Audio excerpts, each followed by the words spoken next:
Hello friends, YouTube max 10-এ সবাইকে স্বাগতম। যারা এখন পর্যন্ত মাইক্রোসফট ওয়ার্ডে জিরো, তাদেরকে মাইক্রোসফট ওয়ার্ডে পুরো করতে সাথে আছি আমি মোহাম্মদ মুরসালিন আহমেদ, গঙ্গাচড়া আইটি একাডেমি, গঙ্গাচড়া রংপুর। তো কথা না বাড়িয়ে চলুন ভিডিওটি শুরু করা যাক।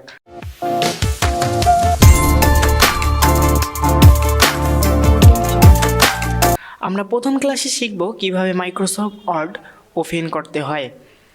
তো আমরা বিভিন্নভাবে মাইক্রোসফট ওয়ার্ড ওপেন করতে পারি। তো আমরা মাইক্রোসফট ওয়ার্ড ওপেন করার আগে একটি কথা মাথায় রাখবো যে আমাদের উইন্ডোজে মাইক্রোসফট ওয়ার্ডটি ইনস্টল করা আছে কি না। যদি না থাকে তাহলে আমরা ওপেন করতে পারবো না, ইনস্টল করা লাগবে। আর যদি ইনস্টল করা থাকে, আমাদের এই টুলবারে যদি মাইক্রোসফট ওয়ার্ডটি ওপেন অর্থাৎ এইরকম আনপিন না থাকে, তাহলে আমরা মাইক্রোসফট ওয়ার্ডটি নিয়ে আসতে পারবো কিভাবে।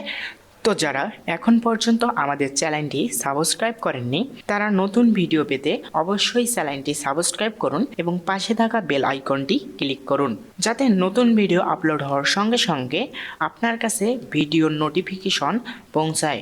তো যারা অলরেডি চ্যানেলটি সাবস্ক্রাইব করেছেন তাদেরকে অনেক অনেক ধন্যবাদ। তো আমরা প্রথমত এখানে সার্চ বার রয়েছে, এখানে আমরা সার্চ বারে যাব।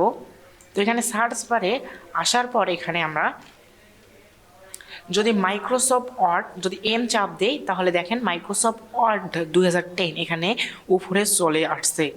তো এরকম যদি চাপার পর না আসে, আপনারা পুরো নামটাই লিখে দেবেন। তো তারপর আমরা এখানে ক্লিক করব। ক্লিক করলে দেখতে পারবো যে আমাদের মাইক্রোসফট ওয়ার্ডটি ওপেন হয়েছে। এখন দেখেন এই টুলবারে আমাদের মাইক্রোসফট ওয়ার্ডটি চলে এসেছে। তো এখন যদি আমি সরাসরি এটাকে কেটে দিই, তাহলে এখান থেকে চলে যাবে। সেক্ষেত্রে আমাদের রাইট বাটন ক্লিক করতে হবে। রাইট বাটন ক্লিক করার পর এখানে যে পিন টু টেক্সট বার রয়েছে, এখানে ক্লিক করলে দেখুন, আমি যদি ক্যান্সেল করে দিই তাহলেও আমাদের মাইক্রোসফট ওয়ার্ডটি এখানে রয়েছে।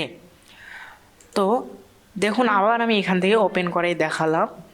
তো আমাদের প্রথম ক্লাসে আমরা শিখলাম কিভাবে আমরা মাইক্রোসফট ওয়ার্ডটি ওপেন করতে পারি। তো আমাদের আজকের ভিডিওটি যদি আপনাদের ভালো লেগে থাকে, তাহলে ভিডিওটিতে অবশ্যই লাইক, কমেন্ট এবং শেয়ার করতে ভুলবেন না। ধন্যবাদ।